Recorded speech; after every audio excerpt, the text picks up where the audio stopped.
Cordial saludo, estamos de nuevo en las disertaciones astronómicas. En este caso, como cada mes vamos a estar hablando de un tema específico y para esta ocasión no va a ser la diferencia y tiene que ser con un planeta que fue descartado como tal. ¿A qué se puede referir de pronto, Jero, esa parte? Un planeta descartado como tal, que no cumpla las tres condiciones planetarias. Que, por ejemplo, en los principios de los 2000 hubo un gran problema con el planeta Plutón, que precisamente cumplía la condición de orbitar al Sol, ser esférico, pero no tenía su órbita limpia. Aunque creo que en este caso estamos hablando de un planeta imaginario. Sí, exactamente. Bueno, en este caso, como le mencionó Jerónimo, tiene que ver con el planeta Vulcano. El planeta Vulcano hace alusión precisamente a la serie Star Trek, que en los años 60 acudieron a este nombre precisamente porque notaron que en un sistema triple, en la constelación de Eridanus, una constelación sureña realmente, ella tiene un sistema de 3 estrellas, donde una, la más brillante, es Eridano 40A. Esa estrella presentaba unas anomalías que mostraban como si tuviera un planeta. El planeta se calcula que tuviera una órbita de 42 días solamente alrededor de la estrella. Es un tiempo de traslación muy corto. Sí, bastante, tenía que estar muy cercano. Si sabemos que Eridano A, por ejemplo, es una estrella tipo A, quiere decir que esa estrella es mucho más caliente que el Sol, mucho más grande también, y a la distancia a la que está, que estamos hablando de 16.6 años luz, viajando a la velocidad de la luz, 16 años, poco más de 16 años, entonces, claro, el objeto tenía que estar demasiado cerca siendo una estrella tan grande, entonces 42 días tiene que estar orbitando muy rápidamente para que se observara tal anomalía. Bueno, también agrego ahí algo muy particular. Este sistema está compuesto también por un sistema triple que fue inclusive ratificado por Wilhelmina Fleming. Ella fue la que hacia 1880 en el observatorio de Harvard College, allá está el profesor Pickering, Edward Pickering, y con las observaciones de las placas que tenían fotográficas allá, que estaba también Henry Draper ahí en esa época haciendo fotografías del cielo, ella pudo inclusive detectar que esa estrella 40 Eridani B, que era la mediana, pensaban que era una estrella mucho más caliente porque inicialmente mostraba un poco más de brillo. Realmente era por la órbita que estaba que la opacaba un poco más la otra estrella y se detectó que finalmente era una estrella enana blanca. Te pregunto ahí también algo, que veo que está en la posición en el cielo, porque me imagino que será como una sola estrella, sí. Lo de 40 Eridani. Entonces, este sistema triple sigue ya la denominación de Bayer, lo de alfa, beta y gamma, o ABC en cuestión de luminosidad. No, en este caso, el ABC se refiere a la luminosidad, pero precisamente fue un sistema que etiquetó Wilhelmina Fleming. Okay. Ella fue realmente la precursora de ese sistema, catálogo de estrellas, realmente en este caso estrellas variables. Bueno, aunque este no es un sistema variable, la estrella como tal no es variable, pero ella pues hizo esas anotaciones haciendo que la que era tipo A era porque tenía mucho más hidrógeno, la tipo E medianamente hidrógeno y la C muy baja en hidrógeno, simplemente la composición. Eso sirvió obviamente para establecer temperaturas incluso de las estrellas. Okay. Los tipos espectrales del diagrama HR, me imagino. Sí, con lo que hizo Henry Draper, por ejemplo. Okay. Bueno, entonces volviendo al tema ahí, era que este planeta fue aceptado por la Unión Astronómica Internacional con el nombre de Vulcano, en esa época, en los años 60, cuando la serie Star Trek precisamente lo propusieron, inclusive en un capítulo de ellos de la serie, decían que el profesor Spock procedía de ese planeta particularmente, y que hablaban también que tenía esa misma distancia, 16 años luz. Okay. Entonces tuvo muchas coincidencias. Sí, no, y ellos de pronto la acomodaron ahí, en la época la acomodaron, apenas descubrieron el tema. Y también asociar el que, ya que tiene un periodo muy corto de traslación, tiene que estar muy cerca y por ende es muy caliente. Entonces el nombre Vulcano uno lo asocia con volcanes. Precisamente Vulcano se refiere a eso, a la parte que es demasiado caliente de un sistema, en este caso un sistema mitológico que se tenía como siempre en la mitología griega, Vulcano, referente a los volcanes. Listo, bueno, entonces ahora, cuando volvimos a los recientes hallazgos por allá en el 2018, usaron hasta el telescopio Hubble y otros sistemas de tránsitos para mirar qué era lo que pasaba, a ver si podían detectar con mayor definición lo que sucedía en ese sistema. Lo que detectaron era que sí, efectivamente había una anomalía, pero no podían incluso determinar si era o no una estrella que tenía un planeta. Eso fue lo que se determinó ahí. Ellos usaron varios sistemas de detección de exoplanetas. Por ejemplo, del tránsito es el sistema más simple, y es que el planeta pasa enfrente de la estrella, y lo que va a pasar es que cuando pasa el sistema, pues el planeta como tal, pues va a bajar el brillo de la estrella inicialmente. ¿Es correcto decir que está eclipsando la estrella? Se puede decir, pues no es propiamente eclipsar, si lo eclipsa el brillo baja, pero cuando nosotros usamos el término eclipse acá no, netamente se refiere a que opaca completamente el brillo, ¿cierto? Pero en este caso el término sí es bajarle brillo como tal.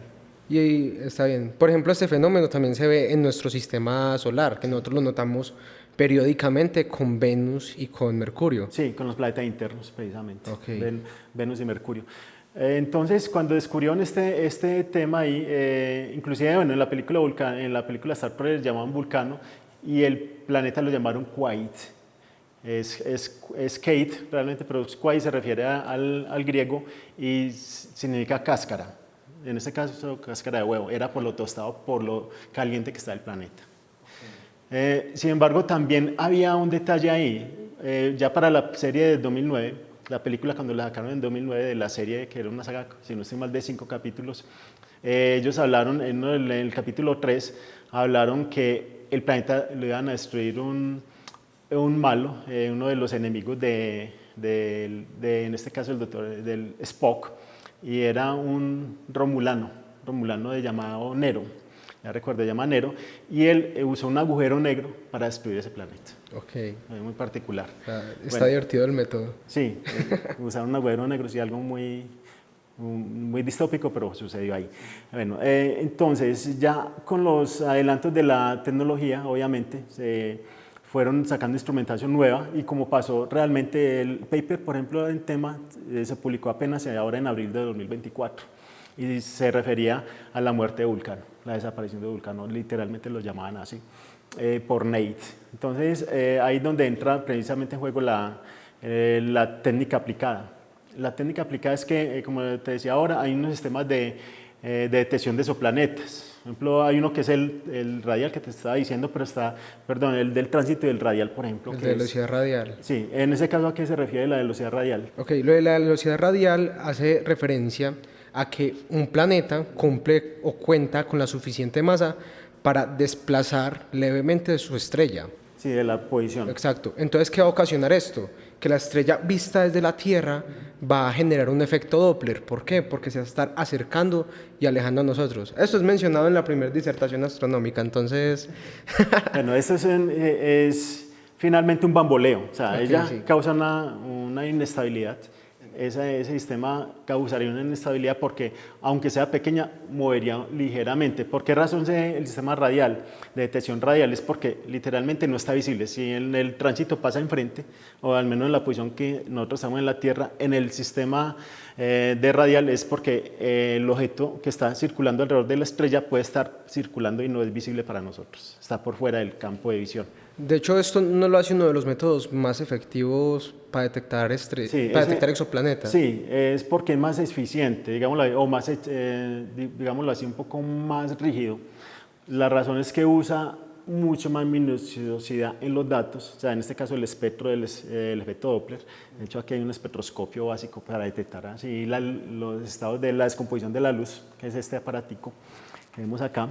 Entonces, este sería como un espectroscopio, la luz entraría por, en este caso, una rendija, y nosotros miraríamos acá cómo se descompone la luz como si fuera un arco iris. Bueno, para el caso de la velocidad radial, ellos obviamente usan el desplazamiento Doppler, y entonces ellos se la apuntaron netamente a la estrella. Bueno, cuando hablamos del sistema triple, sabemos que B y C están separados 230 unidades astronómicas.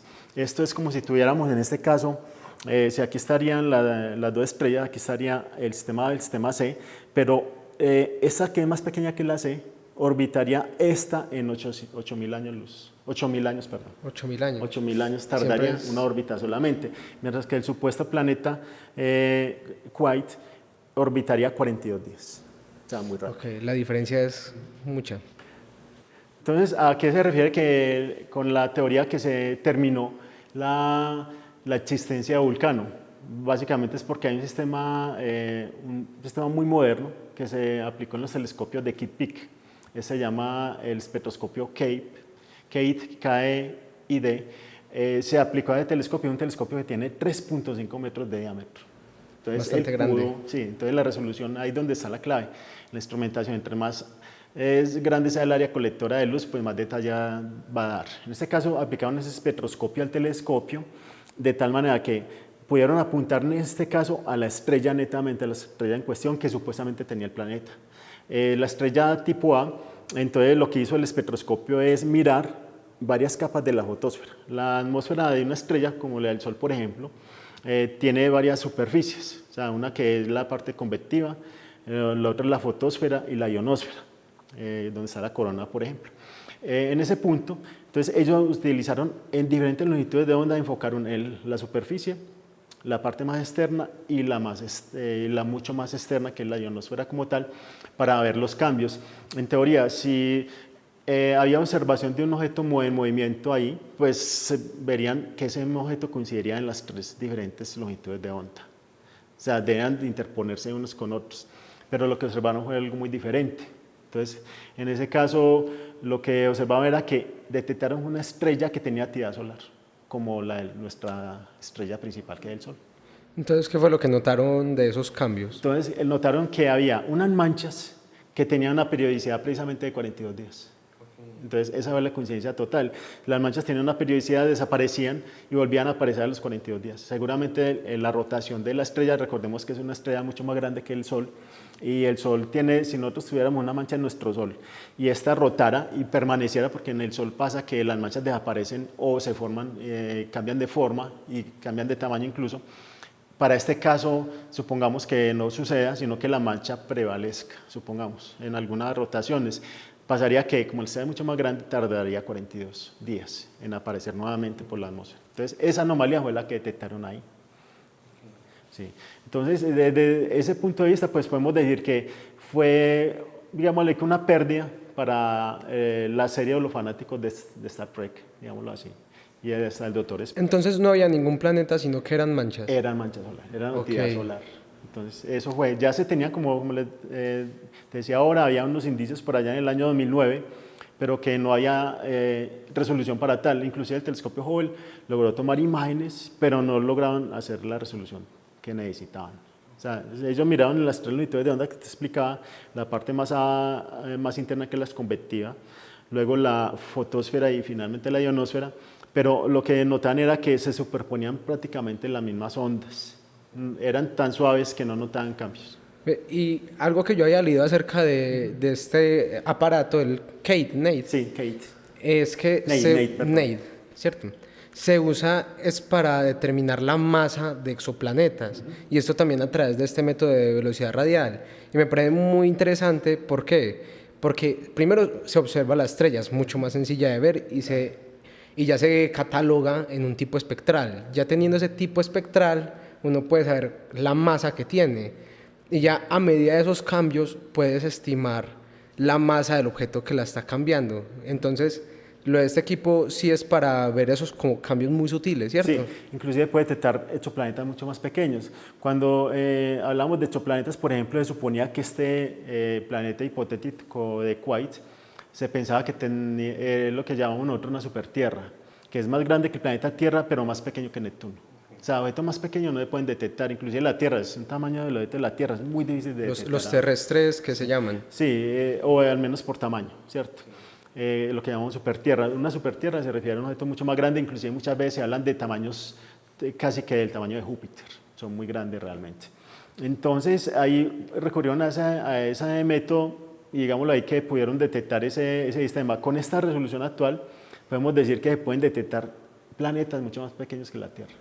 Eso abre muchas puertas para la detección planetaria. Y por eso precisamente es un objeto que apenas fue publicado en el artículo fue publicado apenas el mes pasado, en abril, pasado, y ya está refiriéndose precisamente a lo que avisora a futuro el descubrimiento de nuevos exoplanetas, por ejemplo.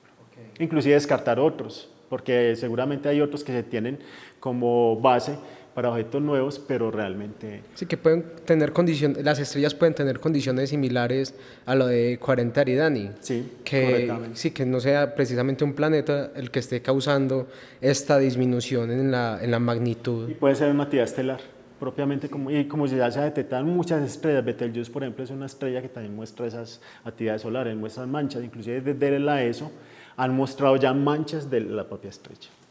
Entonces, bueno, ya podemos de pronto ir como afinando que ya la astronomía observacional va a tener mucho más recursos y vamos inclusive de pronto a evolucionar en esa parte. Okay. Y corregir mucha información que se ha ido sacando, porque de eso trata la ciencia, ¿no? Sí, correcto, el refutar, a ver si soporta el filtro y si ese ataque pasa, entonces sí va a ser una teoría válida. Va por buen camino. Sí, es así. Listo. Así quedamos. Sí, entonces, bueno, eso era lo que queríamos contar con la disertación de hoy, que es un tema, digámoslo así, como muy reciente, aunque ya se venía la sospecha de tiempo atrás, pero ya se confirmó.